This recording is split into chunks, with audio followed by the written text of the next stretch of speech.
Hello, YouTube land. This is Brenton coming to you from Lexington, Kentucky, the Bluegrass State. Today we have the Lost Tapes. These are Bigfoot stories that you are going to find very interesting. There's going to be two parts to this. And the fellow that is telling the story, he and his wife both are telling the stories. But I'm going to have to hide their identity, so their voices are altered.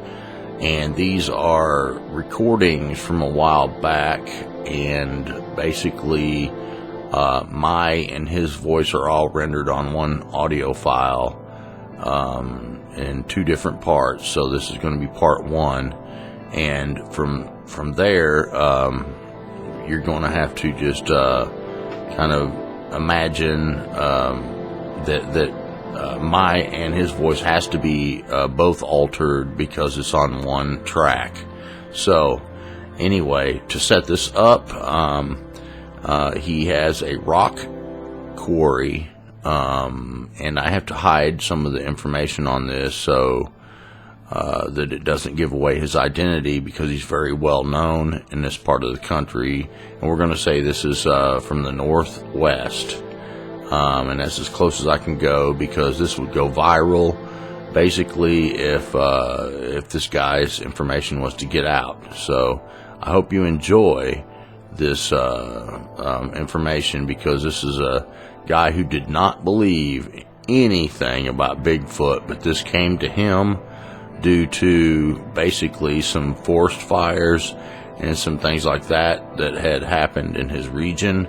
And it forced these Bigfoot creatures down into his area and onto his properties that he has. And he owns quite a bit of property in the area, not just the rock pit, but he owns, other land in the area, and owns quite a bit of land, actually. And hope you enjoy. And please consider going to PayPal me in the description if you're watching this on YouTube. And if I end up putting this on the podcast, which will be starting up here fairly soon, then you can go to PayPal and just type in brentonsawin@gmail.com and go to my PayPal account.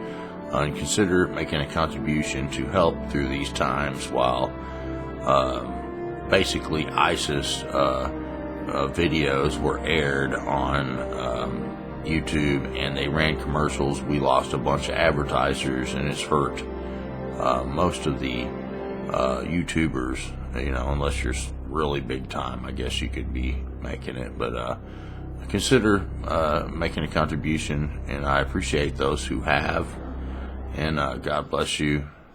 Enjoy. Well, first of all, you all kind of live out of town, kind of near woods and stuff like that, or? Yes, live like I got a rock pit, and we've been farmers and ranchers my whole life, and I've got this rock business. We've been in the excavation business, and we must have disturbed it and upset it. I'm sorry, I'm kind of nervous. No, go ahead. Just relax. You don't have to be nervous about nothing. If people know this was me, and they'd know, because people recognize this would go so much, but this would go viral overnight. I mean, this would be on mainstream TV. Some of the pictures and some of the stuff I've got, I could send you and show you. For instance, here, I've had these dogs. I've had hunting dogs also. I've hunted lion hunters, and we've had deer hunters my whole life. About a year ago, this is just one of them, down below this reservoir where this black rock beast, we call it here, or what all that. Well, I'm getting ahead of myself, but it killed that big mountain lion, killed that big, about 5-6-year-old Tom, and I'll tell you what, it takes something. Well, Tom killed itself. It ran it up a power pole, and this mountain lion ran up this power pole and got clear to the top and got electrocuted, and found him stuck there, hung up right on the wire, where you touched it.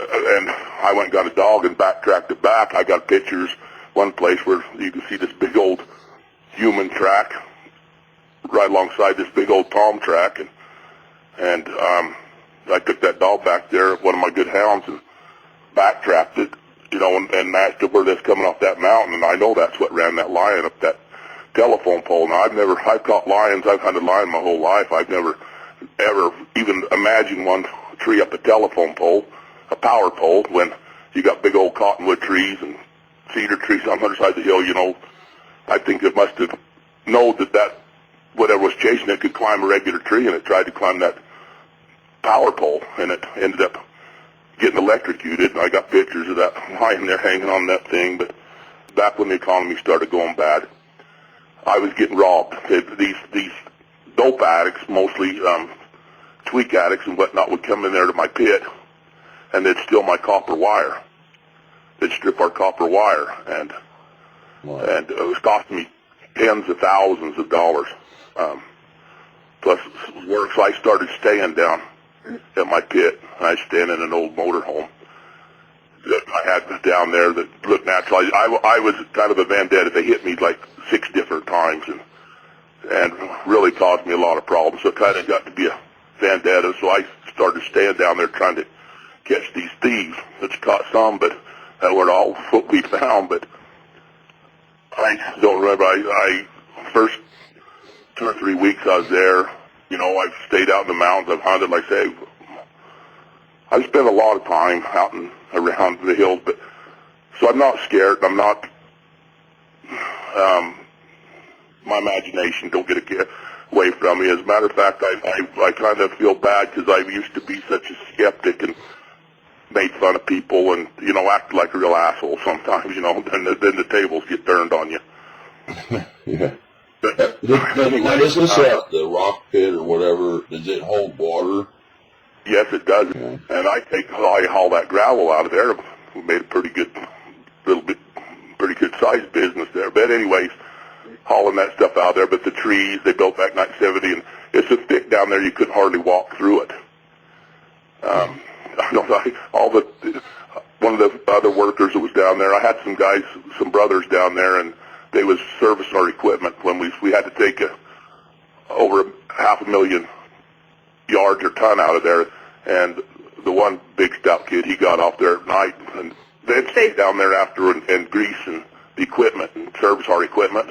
Had a whole track holes and at night, haul trucks, at night. And well, he would run the track hole during the day, and he slipped up there to take a leak and turned, and it was.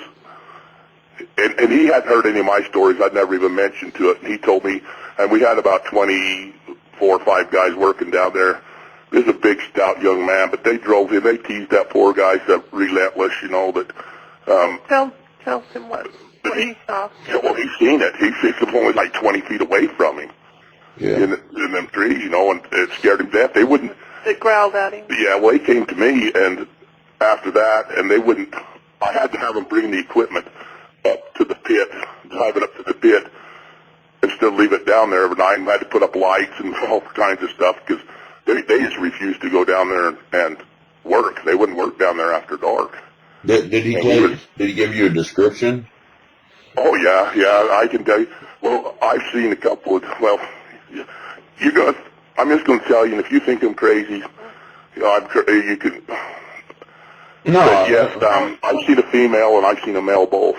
Yeah, right. And the female, my son was with me when we seen it, and it was about 2 o'clock in the morning, and it was something been messing around down there, and I could hear it. Me and my wife down there, but you smell. But anyways, I'm going to start here from the first. I get ahead of myself, but I was down there trying to catch them thieves, and I was laying there. I stayed down there for almost 3 years, almost every night, catching them thieves. I didn't miss 10 days a year. I'm pretty dedicated. But I was laying there at night, and up on the ridge, we call it. They're above. No heat, no cooler, no nothing in that old motorhome. No lights. I wanted people to think it was abandoned, so they come in there and I could catch them. But first thing I recall, I heard this really, really loud, like I'm doing that with my tongue. Yeah. That sound right there. Right. And I got hearing that sound up on the ridge, and I couldn't figure out what in the hell it was. And well, some more time went on, and and I started having, some other things. We was moving all this material, and I was hauling it up on another piece of property. I got, I own a lot of property down there. I own lots of acres. Changed the landscape. Changed the landscape down there, and I used to, like I say, I had these dogs, and when I was younger, I don't got as many now, but I always had 40, 50 hounds. Yeah. Hound dogs all the time. I sold lots of dogs, and I was down to, at that time, probably 15 or so. But I was... You had some of them at the motorhome with you? Yeah, well, I had five. I had 5 young, had a female and four young, about year-old dogs that were staying there with me. At night, if somebody come in there, they'd bark, and because I'd fall asleep, I'd try not to, but I'd fall. You work all day, and then you try to guard all night. I'd fall asleep, and if anything was around, these dogs would, they'd wake me up, let me know something was going on. There's something weird here. And I kept smelling this bad smell. I've had people, I watch your show, and people try to describe what it smells like, and I can tell you exactly what it smells like. I can tell you exactly, to me, what it smells like. If you want me to tell you what I think it smells like trapper scent. Like these trappers that use these steel jaw traps, that concoction they make up and they put on a stick to bait their traps with. Yeah. If you're familiar with these steel jaw traps, that's exactly what it smells like. It's trapper scent. And I'd smell this smell, and it got closer, it kept getting, and I kept having things come up missing around the place. I had a bunch of seed in the back of an old ice cream truck, like one of the little Jeeps. I had it filled up, and I'd stored dog food back there, and I kept having stuff come up missing like that, and that's one reason I want to just tell all the story. I feed my dogs lots of meat, and turkeys and turkey eggs and beef-sized dog food when you got that many dogs. Yeah. I'm maybe been the one that got it here. I probably was coming through the country one time and found my dead pile and all that cover we had down there. We're in an area where there's more mule deer than practically anywhere in the world. And I mean, our area right here, we take world-class trophy mule deer out of here. I mean, plus raccoons and that creek and them willows and the cottonwoods, and you get out where you get. You're going to tell him about when the pine trees came into the ice cream truck? Well, I was going to tell him about the first time when it was raining, them dogs. Our first encounter with it when you went down and took all the pictures of the tracks. Kind of go as a progression from when you first started noticing, like you're doing, and then kind of go. But yeah, it was coming in there. It was coming in there. It was taking my dog food and seed, and stuff like that would come up missing, and I'd shake my head, but I say I'm busy. I got a lot of stuff going, and so you were in the camper. But I was down there in the camper and came in that night and engaged with the dogs. Well, it had a hell of a fight. Had a hell of a fight. Ended up with one dead hound and another dog with another hound with a broke shoulder. And it first started out, them dogs was aggressive, but my dogs are scared of this thing at this point of the game. It's, all you got to do is, I've got my dogs down below town here, like say a bunch of property, and they hear a noise or something, or another dog comes down there and after me here. I'm trying to get my train of thought here because I'm nervous talking to you. Yeah, just tell your story and relax, and Well, anyways, okay, so this may take a few minutes. Go ahead. We've been doing this for a while, and tell him what you heard. Anyways, what we found in the morning. I heard it was about to rain. It was about to have a little sprinkle, and I couldn't figure out the sound of it at the time. I've since watching your show and stuff, and I've heard them tapes and heard how they sound. And once I heard that sound, I know that was what I heard when them dogs first engaged it. It was coming off there, and it got into it with, I had them six hound dogs down there that night. But anyways, heard that sound. They went up there, and the next morning, I thought we had these big old tracks come down through the yard down there by pretty close to where I was sleeping, and she come down and took some pictures of it. But these are pretty cool tracks, because ain't just a trap. This area, you can see all the hound tracks. You can see the fight going on. You know what I mean? Wow. In the pictures, you can see the fight. And like I say, I ended up and killed one dog and broke another one's shoulder. But it got when I would know when it was around, because I'd be looking outside the window of that old motorhome, and if I look out there and my hounds is laying there, fine, hey, I could relax. I knew there weren't no problem. But I'd look outside and them dogs would be gone. God dang it, I knew it would. I'd look out there because they'd stay with me and I'd look out there and them hounds would be gone. I know it was coming in. They got these dogs when this thing started coming in, they just would get up and leave. Yeah. These are hound dogs. These are hound dogs.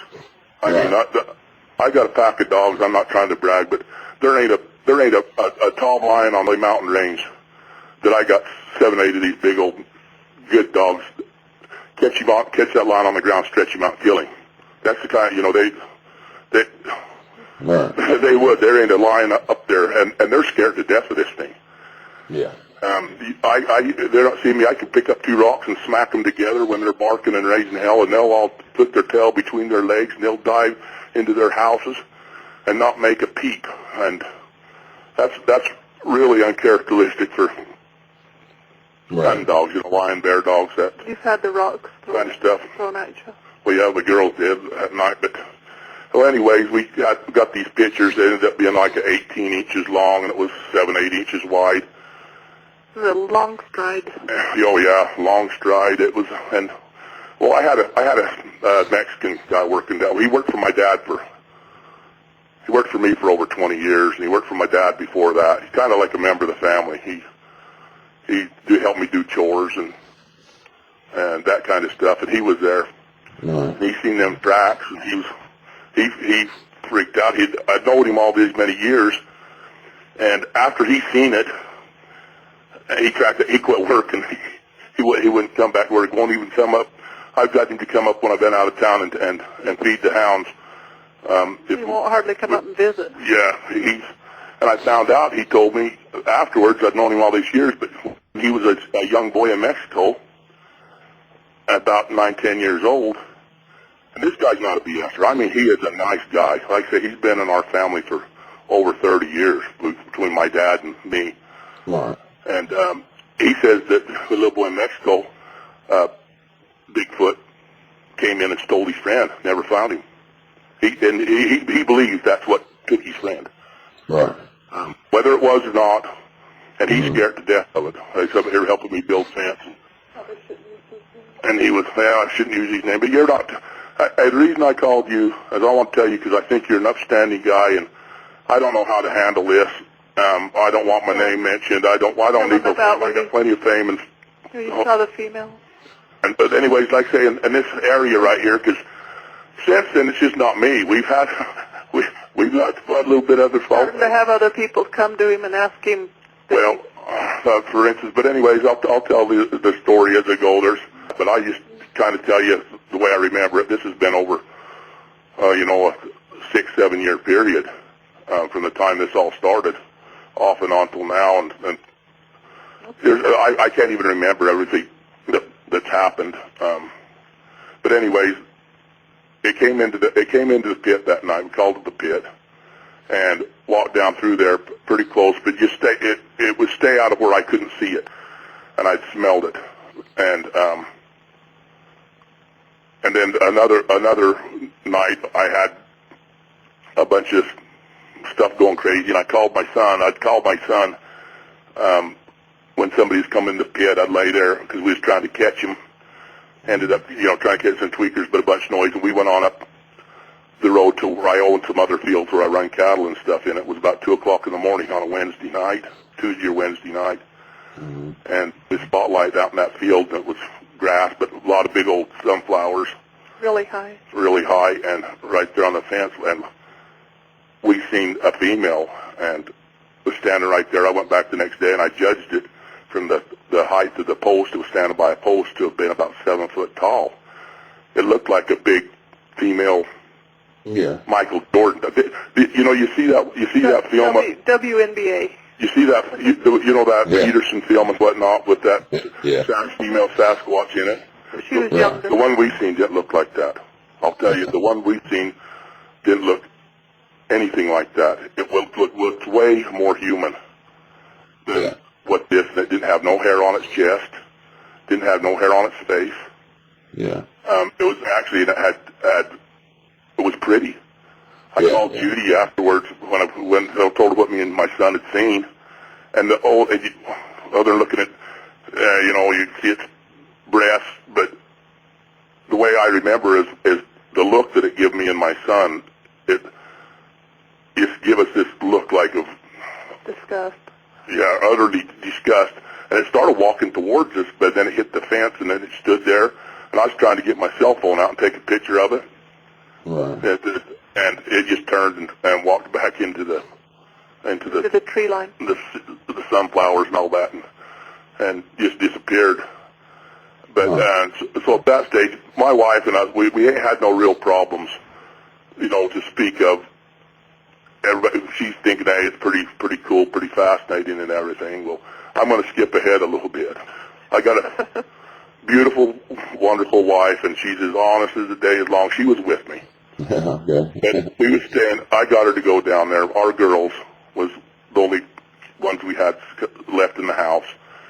And I'd been staying down there, and they went off to girls' camp. So I got down there to stay with me. I weren't really thinking too good, whatnot. And anyways, been down there a long time, but I got to go down there and stay with me. And put it delicately, well, we had seen each other. We had spent a lot of time together. We've been pretty busy. Okay, so we had spent a lot of time together. I don't know what time it was in the morning. And I looked out. It was about 3 or 4 in the morning. And dogs were gone. I could smell it faintly. And I reached over and was laying there on the top of that old motorhome. The bed is, above the steering wheel. The upper bunk. Upper bunk, and we're laying there on that, and the window goes by there. This window's 7'4" from the bottom of that window to the ground. I measured 7'4". I measured it a while back when I was trying to contact you, so I could tell you how tall it was. Well, we're laying there, and I nudged and I says, "Hey, here it comes." I didn't think, because it had always never came in. It had always stayed back. It had never came in close. But I don't know if it was.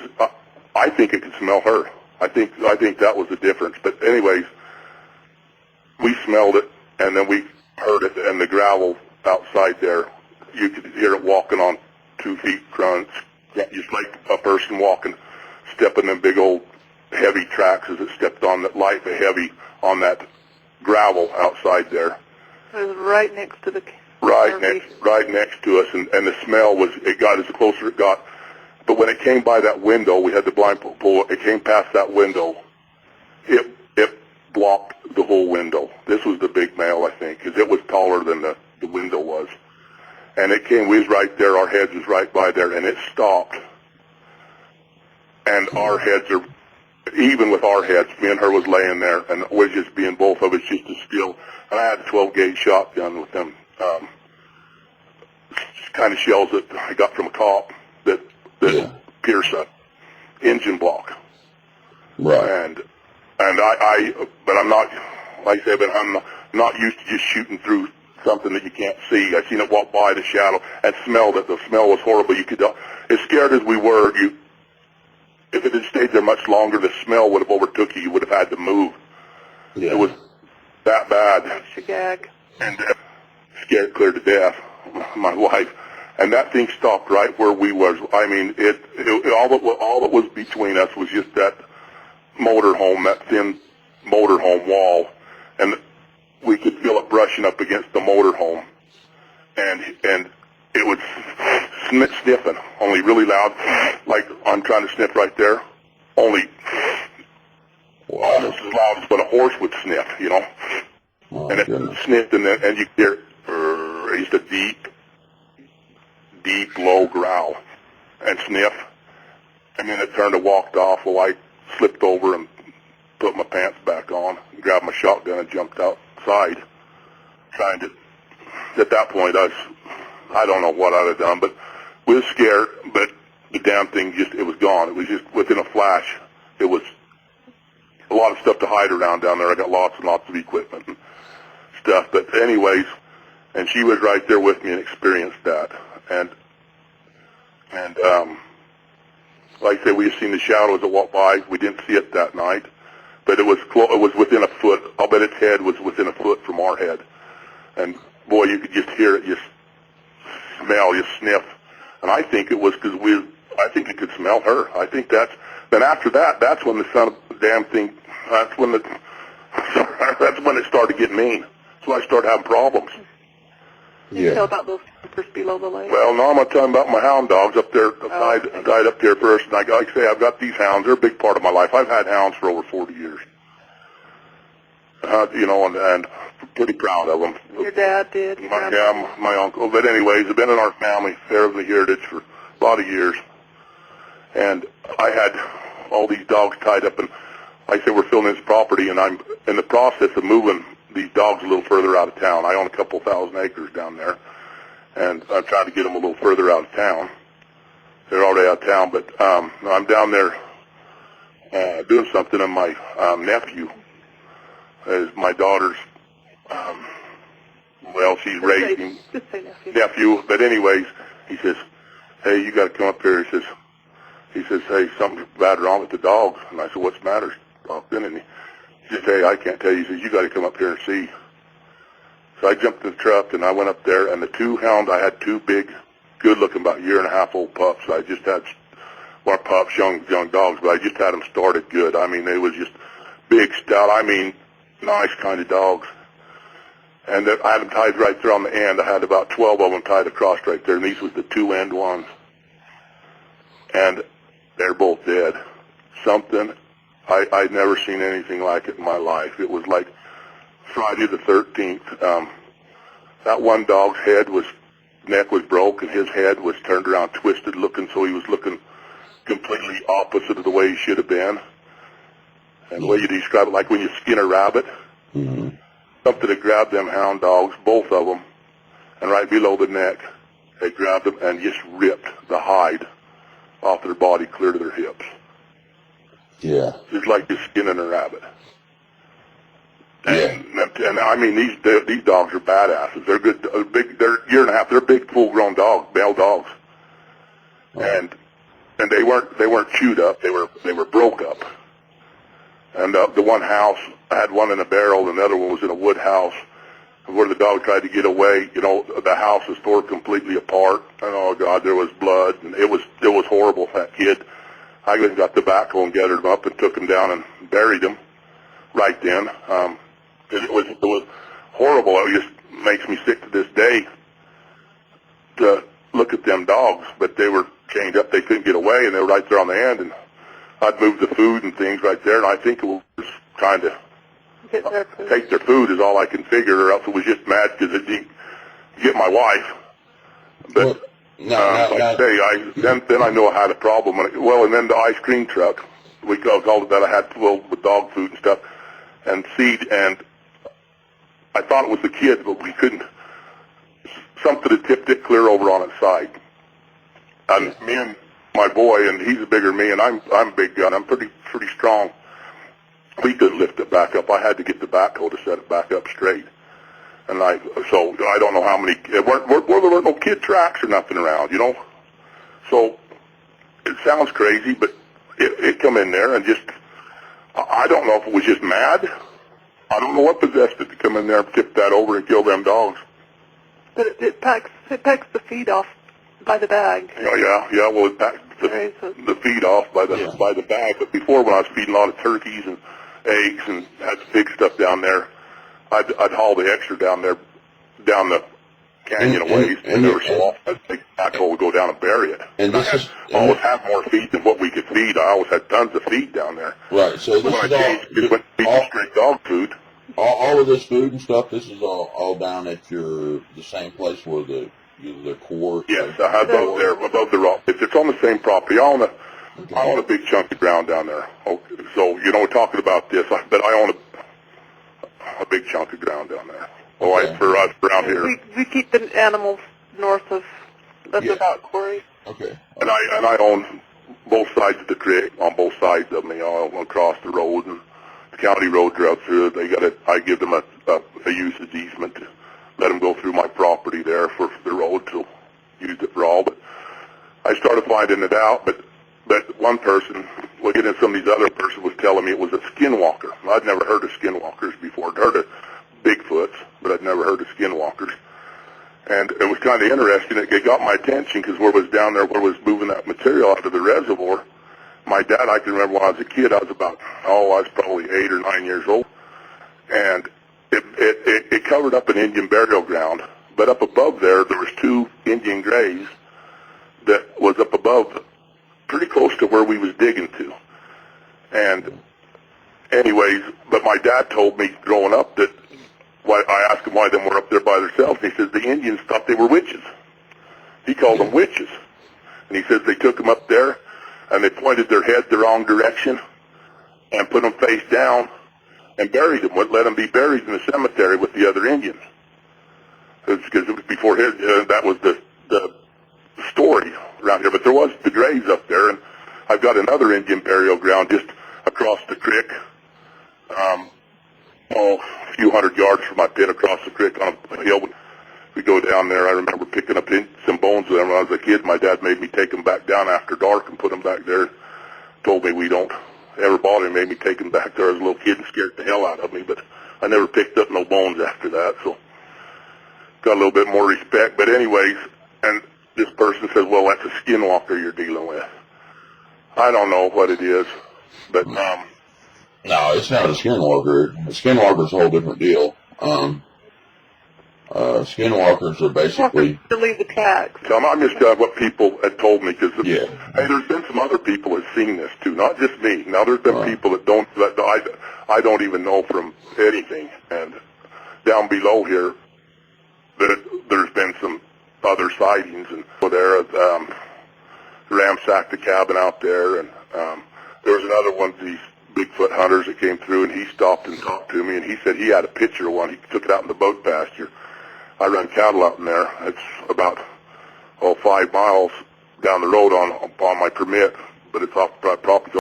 I'd like to see his picture, because if I seen the picture, I think I could tell if it was fake or not, because I know the country pretty good. But anyway, for instance, here a while back, I stay up here. I'm at my mom's house tonight. Me or my older brothers take turns. We stay up here. My mom's 85 years old, and we can't leave her alone at night in case she falls. She can't get up. Right. So anyways, I was trying to do all the things right that day. I was going to go to church. Was going to leave, and I usually don't go to church, but she likes to. But I was going to that day. But I was here to Grandma's, and I stepped outside before church started, and there was a man and a boy pulled up here in front of Grandma's house, and asked me, told me that some people on the lower end of town told him that I owned that pit, and that he had his trailer, his RV, his RV. One of them toy hauling RV trailers stuck down there below the reservoir. I wanted to know if I'd go help him get it out. And I've never turned anybody down. Throughout the last years, I've pulled a couple of hundred people out of that upper end of that reservoir, out of that sand or below. So I asked him, and he had told me a thing. It was just him and his boy. But it's found one of my neighbors coming into town, and he told him, go pull you out. Go find him. Told him if he weren't at my house, where we all know everybody here, where I'd be at Grandma's, because they know I stay up here. But anyways, I asked him where he was, and he told me where he was, and I know exactly where he was when he told me. And I says, well, let's jump the pickup and let me go down and look at it, and maybe I can pull you out with this pickup, or if I can't, it's too bad, I'll slip up and I'll get a front end loader, and I'll get you out with that front end loader. So we went down there, and when I got down there, right in the road, was this big fancy RV toy hauling trailer. And it didn't look right. It was high-centered on a big old rock where you come down there. It was high-centered on that rock. And anyways, he had unhooked from it. But I walked around there looking at it, and there on the side of the pretty close to the door, Godfrey's, there's a couple of big old marks. Looked like somebody took a sledgehammer and smacked the side of that trailer. almost a brand new trailer. Hmm. And a real nice guy. He was a dentist from down Las Vegas. And I asked him what I asked him because I didn't say anything. Anything, I didn't know him from Adam. I said, what the hell happened here?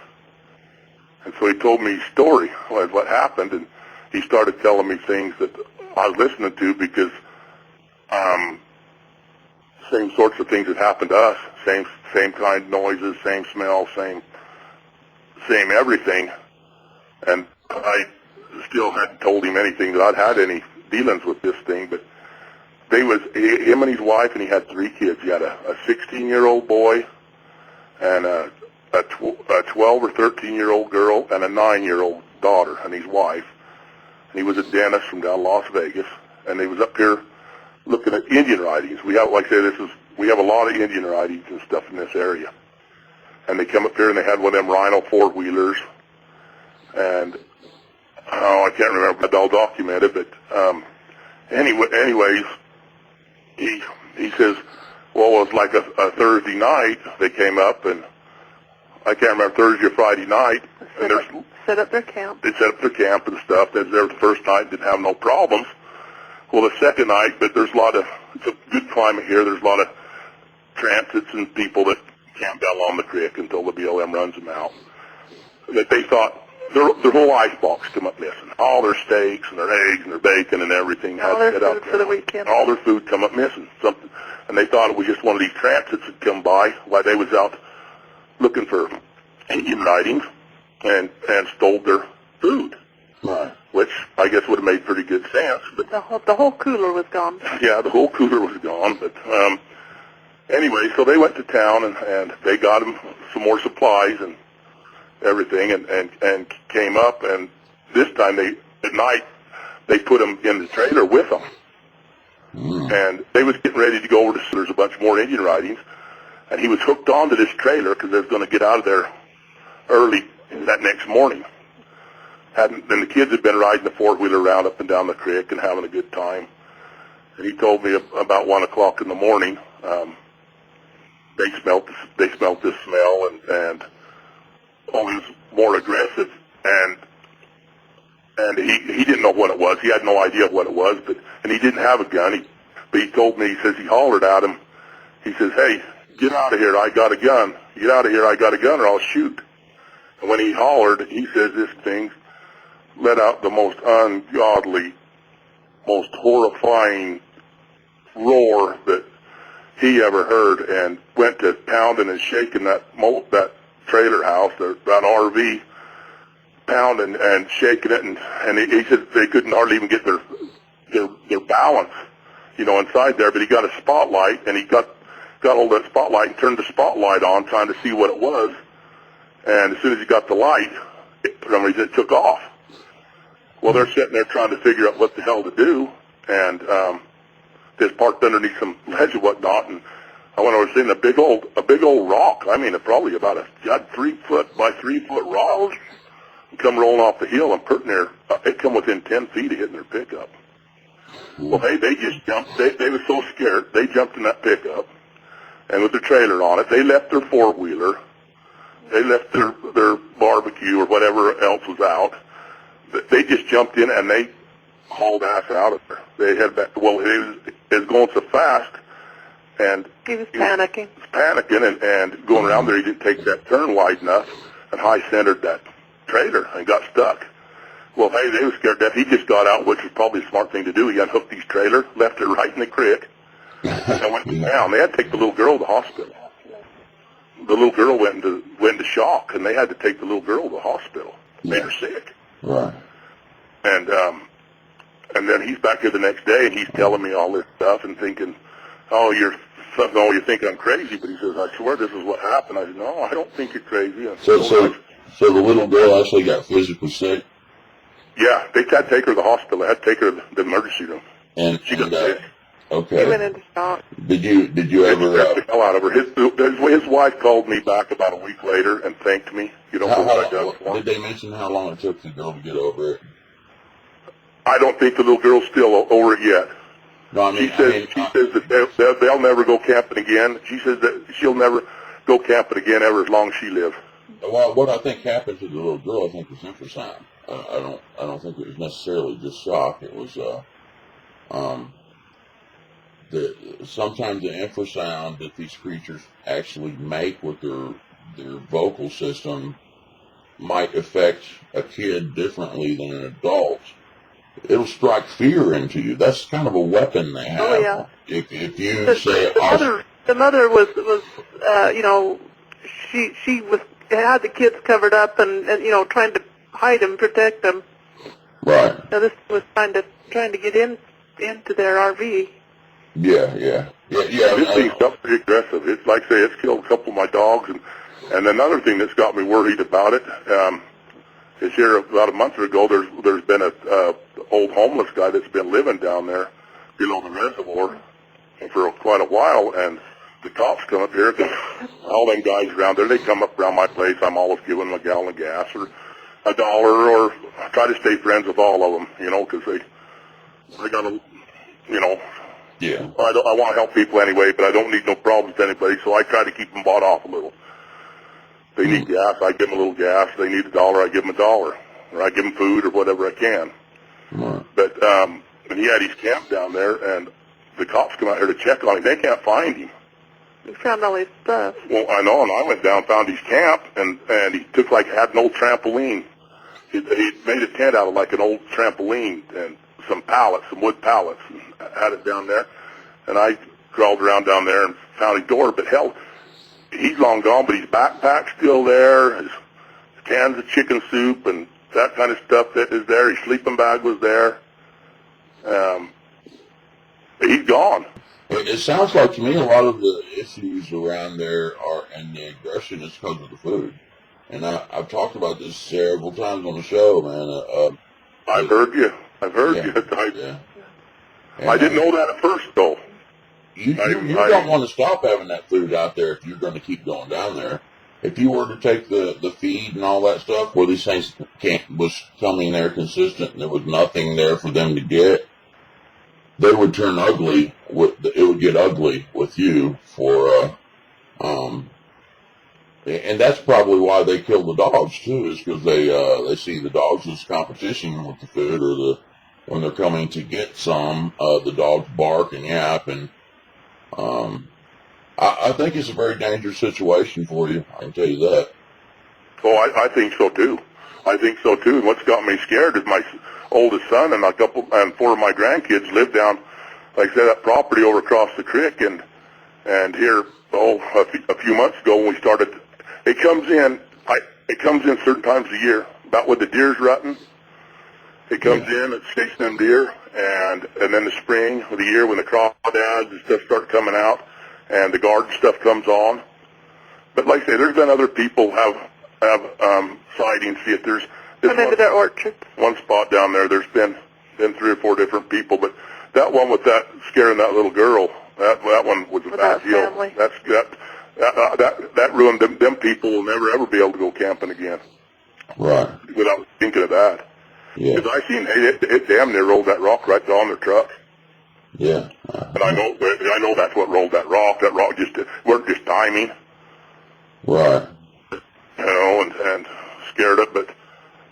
But then we go on to the mountain lion down there, and the city guys, you know, they had to come up and get that big old mountain lion. This was a big 5-6-year-old Tom, and I've hunted lion my whole life. And for one to tree up a power pole, I've never heard of that in my life, especially when there's all these cottonwood trees and everything. But like I say, I got no blue dog, and I backtracked. I leashed him up, and I put him on that backtrack, and I got one picture with that big old palm track and a big footprint in the same film because it worked. But hey, where this coming down off that mountain, that Bigfoot was chasing it because it was matching that mountain lion stride for stride, and that mountain lion was leaping 30 feet. Wow. Coming off that hill. And a lot of it, but they're pretty smart, and I know lions are smart too, and I think that lion knew that his best chance was to go up that telephone pole, because if it would have went up one of them big cottonwood trees right by it, I think this thing would have went right up the tree after it. Yeah, it would. And I didn't see it there, but then I got checking, looking around there, And my nephew is on the power department that came up, and he hunted with me. He's grown up here, and he's been out hunting lion with me. You know, he's been on several lion. And he called me and, God, that ain't right, that lion, what it done, and what happened, and what do you think happened? And I kind of had it in my mind what I thought might have happened. That's why I went down and tracked that thing up. I wanted to see. But right there, but down there in the creek, there was a smaller print, a smaller track too. And I wonder if there might have been a baby down there and they've been protecting that baby. I don't think these mountain lion are going to screw with it, because they're, I found a couple of places where they've following these lion around and they're taking their kills. Yeah. Probably too. You know, there's probably other tracks around. They don't. I mean, a lot of times they won't hunt alone. They'll. You'll hear a knock, and then you'll hear another knock, maybe 100 yards apart, and they'll be signaling each other as something like that mountain lion comes through, and they'll try to ambush it. You know, and I know that you have a lot of national park areas, tremendous amount, and I guess you're kind of noticing the time. I don't know what elevation you're at, but you're noticing certain times that they're coming around. It seems to follow the same pattern as the deer. At some places, I don't think that they change these elevations so much, because we don't have that type of lay of the land. So I think there's a lot of Bigfoot that's coming, that's in that state.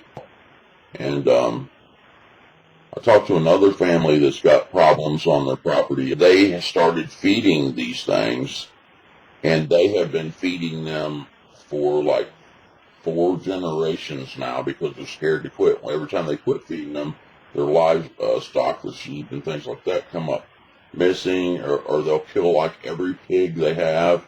They'll, start threatening the home, and it's horrible. And this first happened, and we was watching a lot of these. We started doing research on reading up on it and whatnot, and I kept her, hey, something this big, and pretty. She thought it was just neat. There weren't the teddy bear syndrome. This son of a bitch ain't a teddy bear. No, this thing's mean. No, they're extremely dangerous. I mean, it's huge. It's big. I've got another. My boy, like I told you, he seen it out on the fence line here a couple of months ago at night, and he could tell what it was, and it was just a big black, huge. I mean, this male is massive. He's wide. He's big. And me and my older brother went down there the next day. He told me, he says, Dad, I seen it going up along the fence line last night. And he says, we have a bear go through here every now and again, but it ain't real common. Hey, this is some of the roughest, ruggedest country in the world. I've hunted Idaho and Arizona, and there ain't no place got anything up and thick. But anyways, we went down there, and before the cows, because I got a lot of cattle running down in there, before the cattle trumped that track out, and I found that track right there where he said it was, and it was that big male track, and I took some pictures of that. It's on my other phone. To make a long story short, we found that, but went on vacation, or went with her. She went to Tucson, and me and my second oldest daughter and my oldest grandson was coming from my boy's place at about this time of night, and spotlight, and I keep a couple of hounds turned loose running down there, just because these kids, and went on around just for a little bit of protection, and it went running because they won't run it unless I'm there, and they've got to where they won't run it where they can catch it, because they get ahead of it. They get ahead of me, and they turn around. They wait for me, or the dogs come back. I got to be with them, and they won't even. They're too scared of this thing. They won't even trail it unless I'm with them. Yeah. And but we seen we spotlighting, and the way them dogs were running across there, I could tell something was wrong. So we went down along the road there on the creek, and this was my daughter and my grandson, and we were spotlighting there, and this wasn't this was, I think the third one, because this was a kind of medium in between, weren't the big one, but it weren't a female. and we seen it, and my daughter says, my God, its eyes were so big. She says, them are flashlights. I said, them ain't flashlights right there next. And we actually seen this, and it was on 2 feet, but this time it dropped to all fours, and it ran up through that creek bed, through some stuff that was lower, and it dropped, like I say, onto all fours and went through there, and then through them lower trees, and then it stood up, and me and my daughter and my grandson got to see it. And I could tell you when I'm watching these shows, you know, that on the YouTube and whatnot, and I'm looking at the ones, I'm not as big a skeptic, but the ones that are fake. Anybody sees one of these things move, and you can tell if it's a fake on there because these things move. I mean, you take that bull, that fastest guy in the world, and he could be 100 yards away from his truck, and one of these Sasquatch is 150 yards, and I bet that Sasquatch could catch him before he got to his truck. Oh, That's how fast they go. Oh, they can run down deer. You know, I mean, Yeah. I don't know how fast you've seen it go, but they're extreme. They could probably run on all fours, 45 mile an hour. I didn't know they would run on all fours. Yeah, they do. And me and my daughter and my grandson watched this thing drop to all fours and go up through there.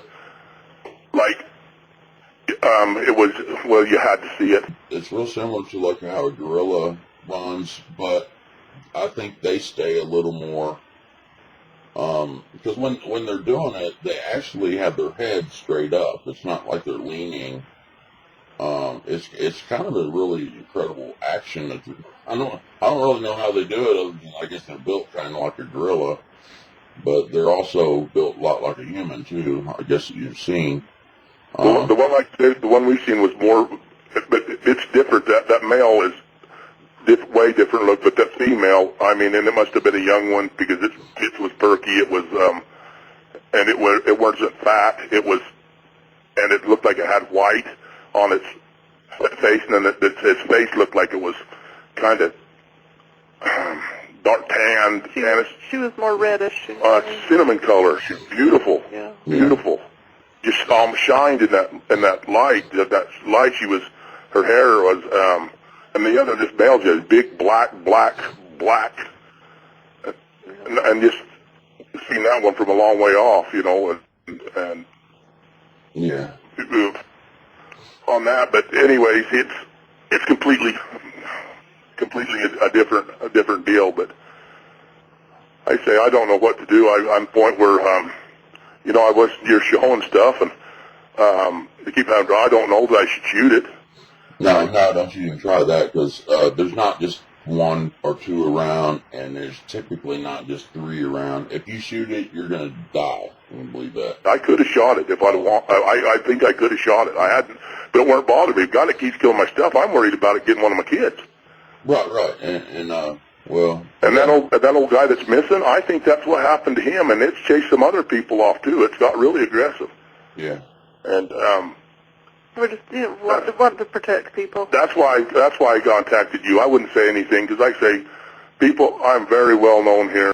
I mean, it would spread like wildfire.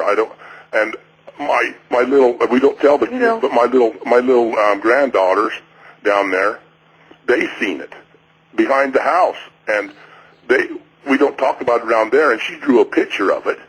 And I asked her, was it a Sasquatch? She says, no, it's a monster. It's a monster. It screamed at us. It was there, and I said, she showed me where it was. So, and I think this thing was watching my grandkids. Yeah. And she went to, only she made the mistake, because she went to school and told her teacher and told the kids on the bus and drawed a picture and wrote down, give her mom's phone number. If you have any information about this, you can call this number if you have any information. Put her mom's cell number down. God, she had some mad parents calling her. You know, Scaring the other kids. Scaring other kids. It's kind of funny, but how far away is your house from the area? From the rock quarry. Yeah, from the rock quarry. Rock quarry, mile. Miles. Yeah, they know where you live, man. Oh yeah, they know where. We figured they know the sound of his truck. Yeah. And they, you know, But, And two, whenever you're down there and you're not down there and going into that camper and stuff like that. Even when it's you and your wife, they're watching you. Oh, they're gonna always have someone watching that quarry where the humans come. So anytime anyone comes into that quarry, they're gonna know how many's there, where they're at, all that stuff, and they are very good at knowing. They're that intelligent? Yeah, they are. It stopped right by your head, didn't it? They're highly sensory, and they're very smart. Yes, it stopped right by there. Hey, it scared me, and like I say, I think that thing smells why it came down there, because it was just so loud, and it scared the hell out of me. I'll never let her go back to that pit at night. I told we get things, but where we've been down there hauling that muck out of there and stuff. But I say we've had here a couple of weeks ago. I'm here to my mom's house, and this little town's got there's lots of deer. There's deer right out. I can look out the back window right now, and there's deer in Grandma's garden spot. Okay. Me and my brother was out there the other night, and I thought it sounded like a goat. It was bland so loud. First, I thought it was a neighbor's goat. Thought the dog was getting after the neighbor's goat down there toward the creek. And it was a deer just going crazy. And all of a sudden, I heard, the deer, they don't look bad. They can scream too. When deer can scream too, and scream. And then all of a sudden, everything just went real quiet. Me and my older brother was here listening to it. And down there, and I went down the next day, and there was a spot, about the size of a pickup bed, was just completely saturated in that creek bed rock, completely saturated with blood. Right. All over, and that deer was gone. No drag marks. Where a mountain lion had caught it and drug it off. So you could just see, it's in that hard creek bed rock. You couldn't see no tracks, but something got that deer, packed that deer off, and that's here within a couple of 100 yards from my mom's house. Right. And my son lives right down there amongst them. He lives right next to I brought this other property that I didn't own, right there next to the reservoir. That that main path that they're using going along that fence ain't 500 yards from his front door. Are you having any hitting on the house and stuff like that where you live? Yes, we have. We have. I don't know. It's funny. I don't know that that's what's done it, but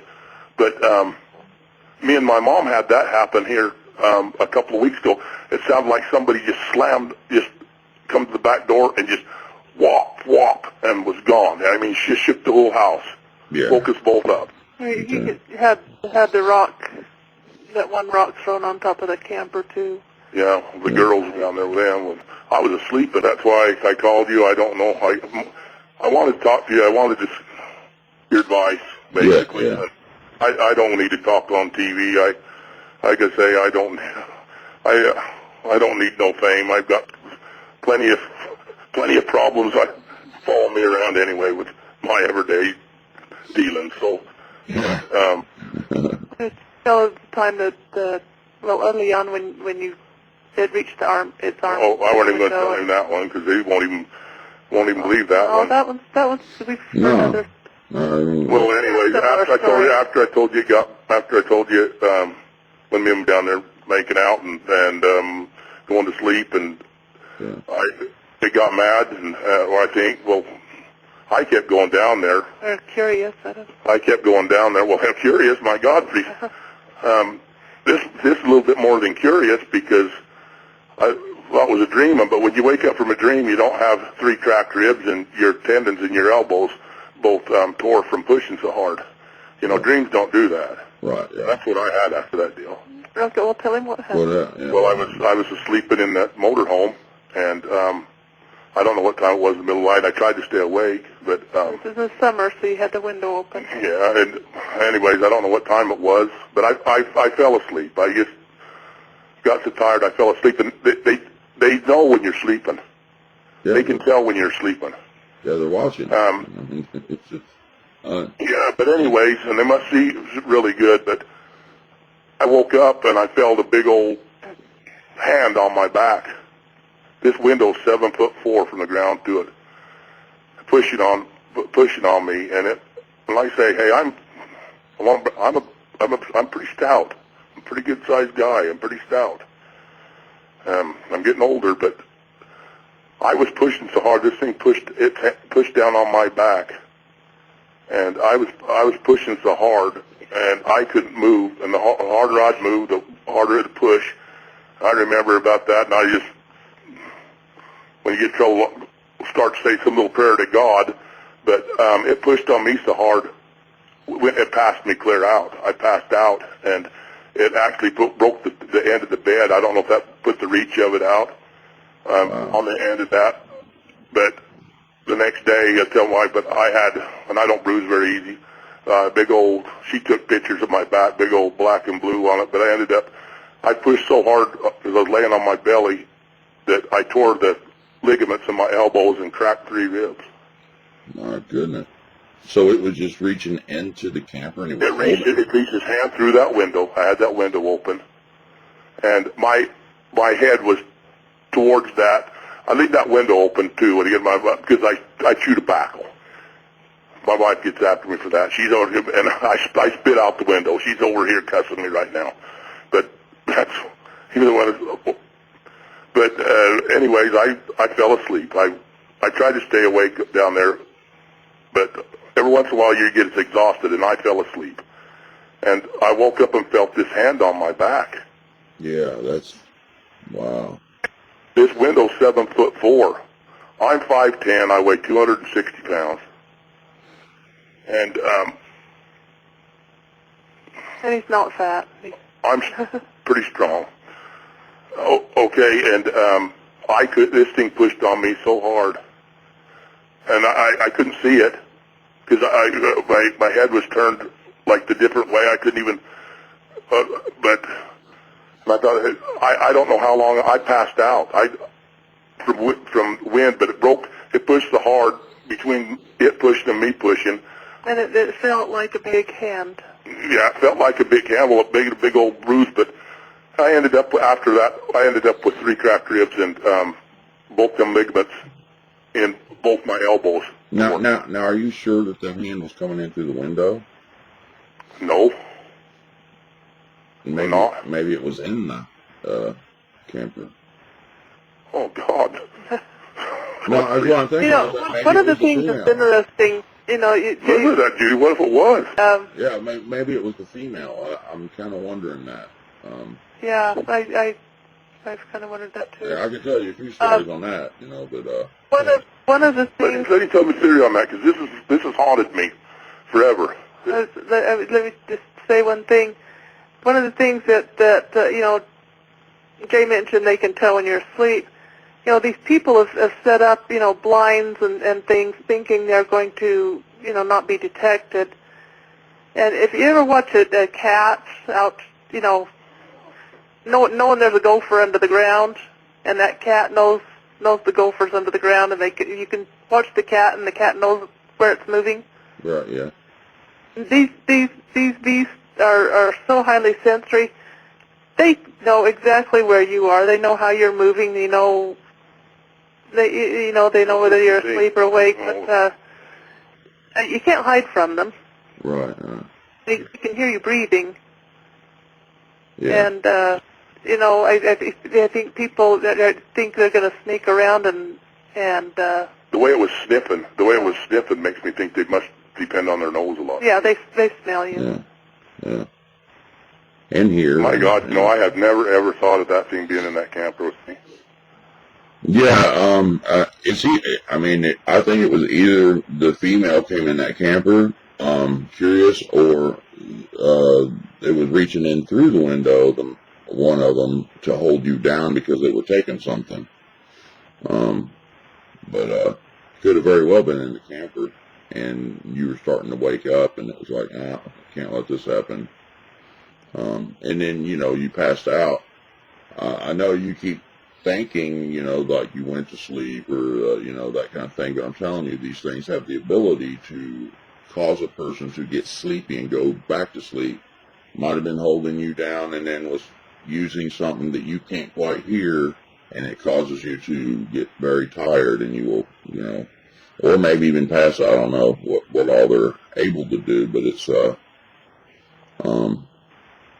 I don't know. You know what? I think you're right there. I never thought of that, and I watch I listen to your show when I'm down. I watch a lot, and I'm down there. I turn you on almost every night, listening to the rerun, whatever, because I'm trying to find out. And I hadn't heard that on it. I hadn't heard you say that one before, but sometimes that sleep that you talk about, and I've always just blamed it on just being exhausted. Yeah. But I've been hit with that before, and then wake up a few minutes later, and whoa, what the hell, But when I woke up after this one, I don't know how long I was out. I don't have a clue, but I can tell you it hurt like hell. My elbows are still, that never got all the way over. So was that kind of during the day when that happened? Oh, that was at night. They're most active between, midnight and 4 a.m. Yeah, they're typically out at night. The other day I had someone on, and he was in the tent, and he had that finger poked down on the tent. Have you seen that video yet? I think so. And then he said it had the bent finger. It was poking on the tent, and he could tell it looked like a bent finger. And he hit the finger that was poking at the tent, and it didn't pull his finger back. That's, that kind of make you a little scared, in a little flexible tent, and you got something so huge outside, you felt it walk up by you. And he said, for some reason, I just went to sleep. So, yeah, I bet you did, because you can't really hear the infrasound, not always. Every once in a while, I had one guy on that was from down there in Oklahoma, and he was hearing something he thought sounded kind of like a droning, bees, kind of a buzzing like a bee sound, but it was kind of fluctuating, kind of like one of those diggeroo things that they have down in Australia. So he could hear that, but he noticed he was getting almost put into a trance, and he shook his head and he snapped out of it, and he's like, "Do you all hear that?" And as soon as he said that, the thing roared at him, and he snagged his little brother up, and he started running as fast as he could, and he threw his little brother across the creek. And I ended up having his little brother on, and he told it from his perspective, because he was just, so I've interviewed both of them, and they're the ones that had the big dog, too, that the Sasquatch threw the dog through the window of the house, into the house, but it started with a bunch of, rocks being thrown at the house, and things like that, and that's kind of how he started noticing that there was something around. Them guys that I had working down there when we was cleaning the reservoir out, they got bombarded with rocks. Yeah. I can tell you that it did not like us down in there working in that reservoir. Yeah. My grandson seen it down in there. I didn't see it. I smelled it, and his dad I used to let his dad unhook when he was 9, 10 years old. He'd unhook these hound dogs, and he'd go up the creek hunting these coons. We got a lot of raccoon here, and I don't dare let my grandkids go up that creek hunting them coons like I did his dad. Because I don't know if it just wasn't around here then, but we had some massive fires here. I mean, burned up thousands and thousands of acres around here, and then we had the flooding. And then we had the flooding and whatnot. And it just changed this whole terrain, this whole country. It changed it, Right. and ever since then, that's when I think they first started to be noticed around here. Right. You had sightings and stuff off and on here, because hell, when I was a little kid, I could remember the story of the wild man. Yeah. And the story, but there's similar things in that story that I've experienced now. Yeah. And the upside down trees. yeah, I'll let you go, but I'd like to talk to you tomorrow. I'd like to tell you some things that you need to do that will help keep them away from your homes, and something you could possibly do at the quarry that will keep it away from the quarry also, just for your safety's sake. there's a few things I think that you could do that would help tomorrow. But would you be around tomorrow evening sometime? Bet I will. I sure appreciate your time. It was damn nice of you to visit with me, and it was nice to talk to you. I appreciate that. Like I say, I don't quite know how to handle it, and like I say, I've got. And if you're interested, we get up some of them pictures like of the mountain lion on the power pole. Yeah. I'd really like to see some of that. Yeah. And I think that I'll let you go. Have you ever heard of a mountain lion stringing on a power pole? No. Nope. But I know I am just as sure as we're sitting here that a Sasquatch chased that mountain lion up that power pole. Yeah. I've got some pretty cool pictures and some stuff like that, and well, there's several other things and things that some happened to all the Girl Scouts here. I'll talk to you tomorrow. Okay. Yeah. I will. It's too long of a day. I can't remember all of it. Some other things. But please, sir, don't give our names up or locations or anything. I won't do anything. Do whatever you want on the rest of it, but just give us up, please, because I don't want my kids and grandkids to be harassed. Right. And plus, I got a business, and it's a good one. I don't need my competitors using this to beat up on me. Okay? Right. Yeah. Well, no location, no name. We look forward to talking to you tomorrow night. Okay. All right. Thank you. Thank you. You guys have a nice evening. Thank you very much. All right. God bless, man. We'll talk tomorrow.